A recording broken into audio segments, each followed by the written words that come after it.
খুনতলিৰ মাহতলি বজাৰত মহিলা চোৰৰ সন্ত্ৰাস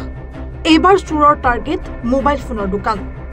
দক্ষিণ কামৰূপৰ খুনতলিৰ মাহতলি বজাৰত অৱস্থিত ইকবাল হুছেইনৰ মিছবা নামৰ মোবাইল ষ্টৰখনত এগৰাকী অচিনাকি মহিলাই মোবাইল ফোন ক্ৰয় কৰাৰ চলেৰে সংঘটিত কৰিলে চুৰিকাণ্ডৰ সমগ্ৰ দৃশ্যবন্দী চিচিটিভি কেমেৰাত কিন্তু এই পৰ্যন্ত মহিলাগৰাকীক চিনাক্ত কৰিবলৈ সক্ষম হোৱা নাই স্থানীয় ৰাইজ তথা আৰক্ষী খুনতলিৰ পৰা সানিদুল ইছলামৰ ৰিপৰ্ট এনি ভাৰত 24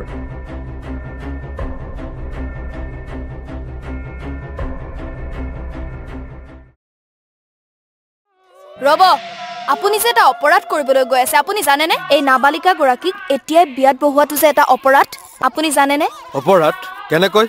মোৰ ছোৱালী মোৰ কথা তুমি যিয়েই নোকোৱা ভুয়া 18 বছৰৰ তলৰ যিকোনো কন্যা সন্তানৰ বিয়া দিলেই আইনগতভাৱে এক দণ্ডনীয় অপৰাধ বিয়া দিয়াজন যিমান দায়ী বিয়া পতাজনো সমানে দায়ী এতিয়া তাই পঢ়া শুনা কৰাৰ বয়স খেলা ধূলা কৰাৰ বয়স তাই খেলিবলৈ দিয়ক পঢ়িবলৈ দিয়ক আৰু চাব এদিন আপুনি তাইক লৈ গৌৰৱ অনুভৱ কৰিব পাৰিব এতিয়াই তাইক সংসাৰৰ বুজা দি তাইৰ ভৱিষ্যত জীৱনটো অন্ধকাৰ কৰাৰ অধিকাৰ তোমাৰ জানো আছে মোৰ ভুল হৈ গল মাজনী মোক ক্ষমা কৰিবা